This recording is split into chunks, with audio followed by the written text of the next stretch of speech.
আসসালামু আলাইকুম এভরিওয়ান। এখন আমি রান্না করছি চিকেন রোস্ট। আজকে আমার হাজব্যান্ডের জন্মদিন বলে কথা। চিকেন রোস্টের জন্য আমার এই মুহূর্তে পেঁয়াজ বেরেস্তা ভীষণ প্রয়োজন, কিন্তু ফ্রিজে আমার এটা অ্যাভেলেবেল থাকে। যেহেতু আমি দীর্ঘদিন বাড়িতে ছিলাম, প্রায় 20 দিন, তাই আমার ফ্রিজে এখন আর কিছুই পাওয়া যাবে না। পুরা কিচেন মেয়েদের দায়িত্বে ছিল। সেই জন্য আমি দেশি পেঁয়াজগুলি দিয়ে বেরেস্তা করে নিচ্ছি। একটু ক্রিস্পি ক্রিস্পি হয়, দেখতেও ভালো দেখা যায়, খেতেও ভীষণ সুস্বাদু হয়। ইন্ডিয়ান পেঁয়াজগুলি মচমচা হতে অনেক সময় লাগে।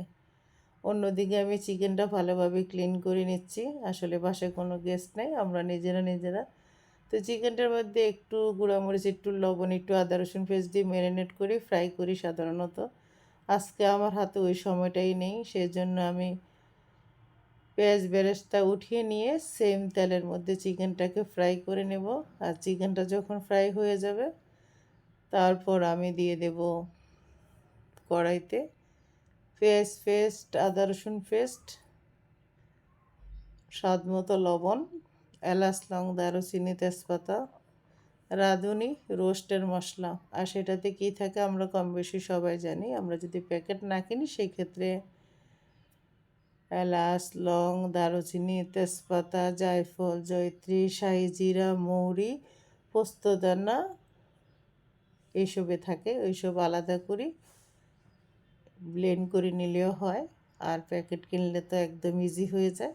তারপর আমি মশলাটা ভালোভাবে কষিয়ে নিচ্ছি। সেই মশলার মধ্যে আমি কিশমিশ পেস্ট, কাঠবাদাম, কাজু বাদাম, পেস্তা বাদাম পেস্ট, সাথে আমি গুঁড়া দুধ, টক দই, একটু গোলাপ জল দিয়েছি। যদি এখন ফেসবুকে বলা হচ্ছে গোলাপ জলটা না খাওয়ার জন্য, কেওড়ার জল না খাওয়ার জন্য, এটা ফ্রিজে ছিল খুব বেশি দিনে একটু দিয়েছি, জাস্ট টেস্টের জন্য আর কি, সুন্দর ফ্লেভারের জন্য টেস্টের কথা বলতেছি। অন্যদিকে আমি একটু ঘি দিয়েছি। ঘিটা দেওয়া আমার উচিত হয়নি, যেহেতু আমার হাজব্যান্ডের প্রেশারটা একটু বাড়তি আছে। তারপরেও একটু না দিলে তো ওনার কাছে মজা লাগবে না। উনি হচ্ছে ভোজন বিলাসী মানুষ। আপনার শরীরটা ভীষণ খারাপ, এতটা খারাপ আমি গুছিয়ে কথাও বলতে পারছি না, একদম জড়ো সড়ো অবস্থা আমার। তা আমার চিকেন অলমোস্ট ডান। এখন আমি দিয়ে দিচ্ছি পেঁয়াজ বেরেস্তা।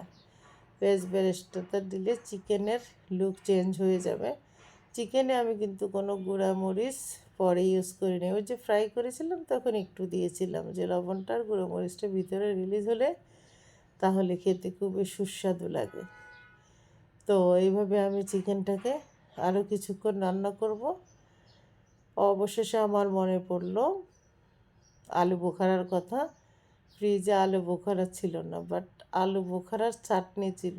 তা আমি সেইখান থেকে চায়ের চামচের 2 চামচ চাটনি দিয়ে দিয়েছি। এটার কালারটা এখন বোঝা যাবে না, এটা তো এখন খাবো না, রাতে খাওয়া হবে, কারণ মেয়েরা তো বাসায় নেই। তো রাতে যখন আমি জাল করব, তখন আলু বোখারার চাটনিতে আলু বোখারার যে ফ্লেভারটা সেটাও চলে আসবে, আবার আলু বোখারার কারণে এটা একটু ডিপ ব্রাউন হয়। সাথে একটু জাফরান গুঁড়া দুধের সাথে দিলে মানে তার তো কথাই নেই, সোনার উপর সোহাগা।